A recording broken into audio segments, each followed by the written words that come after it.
Les amis, bonjour, je vous retrouve pour un nouvel épisode de l'Hebdo Crypto. Comme chaque semaine, vous le savez, vous me retrouvez sur cette chaîne pour faire une analyse de vos crypto-monnaies. Et chaque semaine, c'est un réel plaisir pour moi que de vous retrouver sur cette chaîne pour analyser ensemble le marché. Chaque semaine, on analyse les prix. On fait une projection future des prix. On essaye d'identifier ensemble les points d'entrée, les points de sortie, tout simplement les opportunités à saisir pour la semaine à venir. Aujourd'hui, on va parler du Bitcoin, on va parler d'Ethereum, on va parler des OS, mais aussi on va parler du Neo et on finira avec le Monero. Donc l'objectif pour moi, c'est d'être le plus pédagogue possible pour vous enseigner un maximum de fondamentaux pour que vous soyez capable par vous-même d'analyser le marché et de comprendre comment maximiser vos gains et réduire vos pertes, même dans un contexte de marché comme celui dans lequel on évolue actuellement. Si la vidéo vous plaît, évidemment, je vous invite à me le faire savoir en mettant un j'aime ou à me le faire savoir dans les commentaires. C'est mon unique moyen de savoir que le contenu que je vous délivre vous est utile. Et eh bien, si vous voulez être notifié des prochaines vidéos que je publie sur le sujet, évidemment, vous pouvez vous abonner à la chaîne en cliquant sur le bouton et en activant la cloche de notification. Allez, on commence immédiatement avec le Bitcoin. Donc on évolue toujours dans notre gros triangle baissier puisque notre zone de résistance résiste toujours au marché, elle n'a pas été franchie et notre support sur lequel on a rebondi ces derniers jours n'a lui aussi pas été franchi. Alors pour ceux qui n'étaient pas là la semaine dernière, cette zone là qui a été marquée d'un rectangle rouge, on peut la supprimer puisqu'elle désignait seulement mon point de sortie si jamais mon scénario n'avait pas été invalidé parce que je vous le rappelle, on avait pris une position acheteuse sur le point pivot ici et on avait pris nos profits, en tout cas 50% de nos profits vers les 6200 à plus 11% et les 50% derniers qui avaient été clôturés un peu tard au point mort à 0, ce qui nous faisait un profit net de 5,5%. Donc aujourd'hui, on évolue en bas de notre triangle, on est en train de rebondir. D'accord ? À court terme, si on passe ça à 4 heures, on peut identifier un premier point pivot. Vous voyez ici, sur cette zone-là, si on vient à la franchir, il y a effectivement un potentiel point de pivot et donc une potentielle position acheteuse à prendre avec un objectif sur le haut du triangle. D'accord ? Donc sur le Bitcoin, il y a une position acheteuse à prendre avec un objectif en haut du triangle vers les 6200. Pourtant, je ne vais pas prendre de position acheteuse sur le Bitcoin et je vais vous expliquer pourquoi. Je vous l'avais dit la semaine dernière. Pour moi, on va consolider. Pour moi, on est dans un momentum où les prix et la volatilité ne va pas franchement être exceptionnels. Donc je pense que prendre une position acheteuse ici, sauf effet levier, sauf des trading scalping.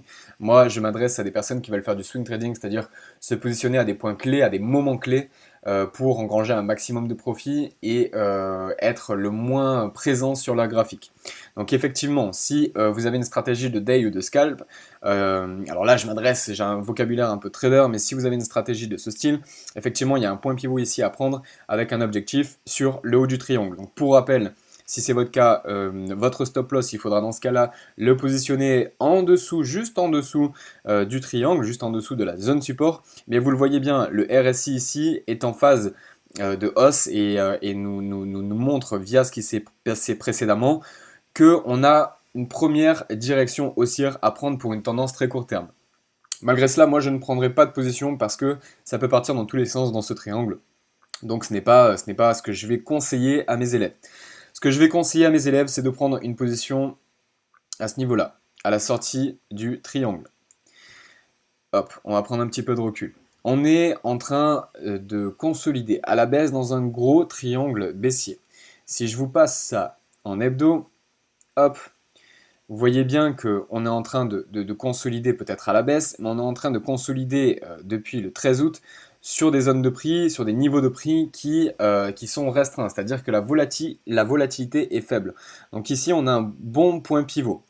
Je vous le rappelle, premier point pivot ici.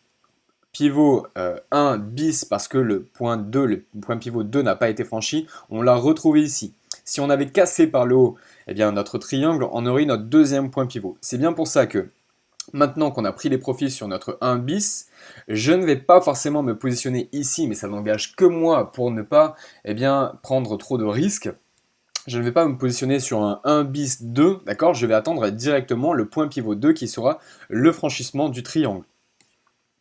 Donc ce qui peut se passer dans les heures à venir et dans les jours à venir sur le Bitcoin, eh bien c'est potentiellement un franchissement de ce point pivot. Si on franchit notre point pivot, on peut effectivement avoir une évolution de prix, voilà, avec des rebonds haussiers et donc venir grossièrement sur les 6200, sur le haut du triangle. Et là, est-ce qu'on va le traverser ou pas? C'est impossible à dire. Moi, je pense que l'on va de toute façon consolider à l'intérieur de ce triangle. Hop, voilà, on va potentiellement rebondir comme ça. Hop, voilà, voilà. Quoi qu'il en soit, il va falloir attendre de sortir véritablement de ce triangle pour pouvoir prendre une position qui soit concrète, d'accord? Je pense qu'on va évoluer à l'intérieur de ce triangle par des rebonds, ok? Par une multitude de rebonds. Et donc finalement, si on vient rétrécir ça, on voit bien qu'on va consolider l'amplitude de prix et donc l'intervalle de prix n'est pas exceptionnel, c'est un plus 17% entre le plus bas et le plus haut. C'est-à-dire que si on se positionne au milieu, on peut prendre au maximum 9% et on va risquer 10%. Donc le ratio gain-perte n'est pas positif et n'est pas appréciable. Voilà pourquoi je ne vais pas prendre de position sur le Bitcoin à l'intérieur de ce triangle. Je vais par contre favoriser le franchissement de cette ligne de résistance pour pouvoir vous indiquer à ce moment-là que je prendrai effectivement une position. Malgré cela, voilà, le RSI est positif. Il y a potentiellement des profits à prendre pour quelqu'un qui va faire du scalping, qui va utiliser des effets leviers importants. Pour les autres, si vous êtes swing trader, si vous souhaitez vous positionner et laisser courir vos positions pendant plusieurs jours, pendant plusieurs semaines, attendez, en tout cas c'est ce que je vous conseille, d'attendre ce point pivot, le franchissement de la résistance. D'accord? Pour Ethereum, alors si je vous passe ça en hebdo, ce sera un peu plus clair. Hop. Pour Ethereum, notre zone de support ici, voilà, n'a pas été cassée. On évolue donc toujours dans notre range. Et je vous le rappelle, la dernière fois qu'on a évolué dans ce range, donc c'est-à-dire entre cette ligne de résistance et ce support, entre cette zone de résistance et ce support, la dernière fois qu'on a évolué dedans, ça avait duré 65 jours. On était resté plus de 65 jours entre ces deux lignes de tendance et il n'y a que lorsque l'on a traversé par le haut la résistance que les prix ont explosé à la hausse. Donc aujourd'hui on se retrouve dans le même contexte de marché et si vous n'étiez pas là encore la semaine dernière, je vous le rappelle, le point pivot, donc celui qui déterminera mon point d'entrée sur Ethereum sera potentiellement plus tôt que sur le Bitcoin puisque je passerai acheteur sur le Bitcoin, sur Ethereum, pardon, si jamais on franchit les 200 euros. Pourquoi? Parce que si on se met à 4 heures, on voit bien ici qu'il y a une zone de point pivot. Alors il y en a une première ici, au 175, là, lorsque l'on a cassé à la hausse, mais on voit bien que c'est pas vraiment confirmé que ça peut repartir dans l'autre sens. Donc je vais favoriser, moi, je vais favoriser le scénario suivant, c'est-à-dire eh bien, le franchissement des 200 euros pour pouvoir prendre une position acheteuse sur Ethereum. Donc je vais assez vite sur Ethereum puisque c'est très simple. Si je vous donne les chiffres clés comme ça, c'est pour être le plus simpliste possible. Donc si je reste simple dans ma stratégie, eh bien c'est une prise de position sur les 200 euros, un objectif à plus 40% à 280 euros et un stop si jamais mon scénario n'est pas validé à 160 euros à moins 20%. Cela nous permet d'avoir un ratio gain-perte de 2. C'est-à-dire qu'on risque, on risque de gagner 2 fois plus que ce que l'on s'autorise à perdre. Donc mon point pivot, c'est les 200. Mon premier objectif, c'est les 240, les 250 à plus 20%, ce qui me permettra eh bien, d'avoir un trade gratuit. Donc à ce niveau-là, eh bien, c'est le niveau où on va relever notre stop pour pouvoir sortir à zéro si jamais le scénario, le marché se retourne. En tout cas, vous voyez là ces bougies. Hop, les bougies qui sont ici sont une représentation des volumes. On était en zone de survente, les volumes sont présents. La MACD est correcte aussi, mais je ne vous la mets pas pour être simple. Donc il y a tout nous laisse penser que on peut se rapprocher assez facilement des 200 euros et franchir par le haut notre point pivot et donc prendre une position acheteuse sur Ethereum. Donc à surveiller Ethereum, franchissement des 200 euros pour une prise de position et donc une prise de profit aussi à plus de 20% et plus 40%. Je vous déconseille fortement de prendre une position vendeuse sur Ethereum, de shorter le marché avec un effet levier. Ce serait totalement idiot, notamment sur le fait que nous sommes sur des points bottom, on est sur une zone de prix bas. C'est donc une zone de prix qui est intéressante pour une prise de position avec un objectif swing ou un objectif long terme, c'est-à-dire le haut de ce range, voire le franchissement de ce range. Ça, on verra ça ensemble la semaine prochaine. Pour l'instant, on va attendre de voir si on franchit ou pas les 200 euros. Alors, il faut attendre ce point pivot, parce que si vous vous positionnez à l'achat ici, on n'est pas à l'abri de franchir par le bas le support et de redescendre vers le support bas à 132 euros, voire plus bas. Donc, prendre une position ici pour se placer le plus bas n'a aucun intérêt si jamais le marché ne remonte pas. Ça ne sert à rien de se positionner le plus bas pour essayer de prendre un maximum de profits si finalement les profits n'arrivent pas.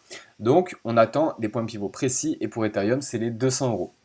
Allez, on passe immédiatement à EOS. Donc EOS c'est exactement la même chose, hein. Vous voyez, support, résistance, ça rebondit, on franchit, boum, explosion. Résistance, support, ça rebondit, on va attendre un franchissement pour se positionner sur EOS ou comme sur Ethereum ou bien sur le Monero que je vous montrerai après, on peut prendre une position si on le souhaite. Ce ne sera pas mon cas, mais je vous l'indique si jamais vous voulez le faire. Vous pouvez prendre une position acheteuse en bas. Hop, en bas du range, c'est toujours la même stratégie que l'on utilise dans un range. Dans un range, on essaye de se positionner en bas du range, on a un objectif en haut du range et on a un stop juste en dessous de la zone support. Donc la stratégie sur EOS, si vous vouliez prendre une position, ce serait de se positionner vers les 4.89, en tout cas de se positionner le plus bas possible sur le range. Avec un objectif au 6,46, soit un plus 32%, avec un stop loss à 4,13, soit moins 15%. Votre ratio gain-perte est positif. Donc là, c'est une stratégie rentable. Ok, donc sur EOS, on est dans un range, ça peut partir dans tous les sens. C'est loin d'être mon contexte de marché favori. Malgré tout, voilà, ceux qui veulent prendre des profits rapidement, ceux qui veulent se positionner cette semaine pour essayer de prendre des positions qui soient gagnantes, voilà, il y a quelque chose à jouer sur EOS sur le bas du range. Ou si vous vous positionnez aujourd'hui, il y a quelque chose à jouer aussi, mais faites attention parce que là, le niveau de stop commence à se rapprocher en termes de ratio de votre niveau de gain. Et donc il va falloir faire attention à ne pas être trop gourmand, à ne pas vouloir laisser courir les prix et ne pas clôturer par espoir. Mais souvenez-vous surtout de suivre votre stratégie. Donc si vous vous positionnez maintenant, gardez bien en tête le fait que votre ratio gain-perte n'est pas franchement élevé puisque vous risquez 19% pour gagner 24%.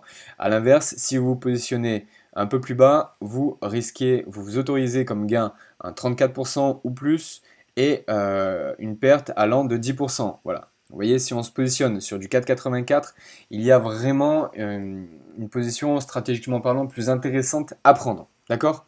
Donc pour EOS, on est dans un contexte de range, donc c'est toujours la même chose, on achète le bas et on vend le haut. Néo, notre point pivot est toujours d'actualité. Je vous le rappelle, on est sur aussi des points bas et une zone de prix très intéressante pour un achat swing sur Néo, voire un achat long terme. Le point pivot est toujours d'actualité au 0.0033. On va passer ça en 4 heures. Hop, on va fermer ça. Tac. En automatique. Hop. Vous voyez ici, cette résistance-là, il va falloir la passer, donc passer au-dessus des 0.0034. Donc dans l'idéal, on va attendre les 0.0035 pour se placer sur Néo. Cela nous donnera le moyen de se placer, hop, on va faire ça. Hop, on va repasser à un jour, comme ça je vais vous montrer très concrètement, comme d'habitude, les gains à espérer et la perte autorisée. Alors, ce sera plus une clôture vers là. Voilà. Et un stop ici. En se positionnant sur du 0,035 Bitcoin du Néo, on a un objectif à 0.0084, soit plus 140%. Le stop, il est en dessous du support à moins 49%. On risque 50% et on s'autorise 140%. Dans ce cas-là, comment on fait pour pouvoir espérer réduire ses pertes au maximum? Il faut tout simplement prendre en considération le montant que vous vous autorisez à perdre et le diviser par la perte autorisée. Si vous vous autorisez à perdre 200 euros, vous faites 200 divisé par 49% et cela vous donnera le montant que vous pouvez investir pour ne pas perdre plus de 200 euros si jamais votre scénario est invalidé et que vous perdez 49% sur le graphique. Ok ? Donc sur Neo, prise de position à 0.0035 avec un objectif à 0.0084 et un stop à 0.0017. Pour l'instant, on ne touche pas. Pour l'instant, ça consolide à la hausse. Hein. Le RSI est en train de montrer une petite dynamique haussière, mais alors vraiment très faible. Et ici aussi, on pourrait presque tracer un support ici, ce qui nous ferait une résistance et un support. Et donc effectivement, on attendrait le franchissement de ce canal haussier. Donc notre résistance ici, si tel était le cas, serait notre point pivot. Et notre point pivot, il va falloir attendre de le franchir pour pouvoir prendre une position sur Neo. En tout cas, c'est ce que je vous conseille, puisque je vous le rappelle, les prix peuvent encore chuter. Donc n'essayez pas de vous positionner au plus bas, essayez de vous positionner à des points clés le plus tôt possible. Effectivement, pour le Neo, eh bien, ça se situe au 0.0035. Et on finit avec Monero. Donc le Monero, c'est pareil. Monero, on est dans un contexte de range. Monero, la semaine dernière, je vous avais dit qu'il y avait quelque chose, une carte à jouer, puisque c'est toujours pareil, dans un range, on achète le bas du range, on vend le haut du range. Et la semaine dernière, hop, je vous le mets ici, tac, comme ça, on se les met en hebdo. La semaine dernière, on avait clôturé ici, et donc moi, en fin de semaine, je vous avais dit que si on venait clôturer cette semaine-là, cette semaine-ci, en bas du range, il y avait une carte à jouer. Finalement, ça n'a pas été le cas, puisqu'on a eu une semaine haussière sur Monero. Donc sur Monero, la position, ma position n'a pas été déclenchée sur Monero parce que nous ne sommes pas descendus assez bas. Toutefois, si on vient dans les jours à venir, ce week-end, à redescendre sur le bas du range, comment je réfléchis ma stratégie? Eh bien, ce sera une prise de position à 75.20, un stop à 59.95 et un objectif à 120 €. Un objectif tout simplement sur ici là une sorte de résistance intermédiaire. Donc cela nous permettra d'avoir une cible, un objectif à plus 60% et un stop à moins 20%.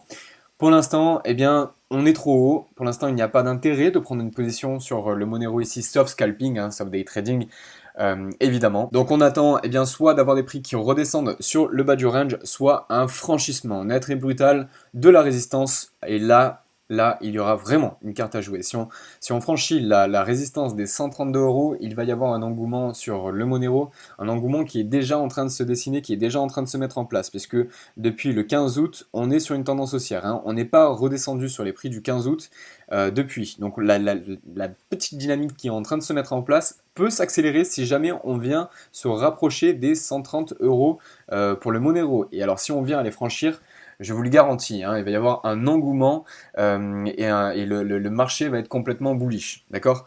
Donc pour l'instant, on attend soit de revenir sur le bas du range, soit de franchir par le haut pour prendre une position sur le Monero. Sur le Neo, on va attendre de se rapprocher des 0.0035 pour prendre une position acheteuse et donc le franchissement de notre point pivot. Sur EOS, il y avait une position à prendre pour ceux qui le veulent. Je suis pas trop favorable à cette position. Pour ceux qui le veulent, il y a une position à prendre en bas de ce range, mais franchement, je suis pas favorable sur EOS. Je vous conseille de ne pas y toucher. Et sur Ethereum, eh bien, on va attendre le franchissement des 220 € pour pouvoir prendre aussi un billet acheteur. Et enfin, pour le Bitcoin, on va très certainement avoir un schéma à peu près comme ça qui va s'offrir à nous. On va avoir un scénario comme ça. En tout cas, c'est le scénario moi que je privilégie. Il est possible qu'on franchisse ce point pivot. Si on ne le franchit pas, on va directement venir sur cette zone de support. Si on le franchit, je pense qu'on va assister à quelque chose comme ça. Donc moi, ce que je vais attendre, eh bien, c'est le franchissement, encore une fois, net et brutal, de notre triangle baissier pour pouvoir prendre une position acheteuse et un nouveau billet acheteur sur le Bitcoin. Voilà, si le contenu que je vous ai délivré aujourd'hui vous convient, faites-le moi savoir dans les commentaires. Si vous voulez la semaine prochaine que j'analyse d'autres crypto-monnaies ou que je fasse les choses différemment, peut-être plus techniques ou moins, faites-le moi savoir aussi dans les commentaires. Moi je vous dis à la semaine prochaine, portez-vous bien, je vous souhaite une très bonne semaine, de très bons trades. C'était Benjamin, ciao ciao.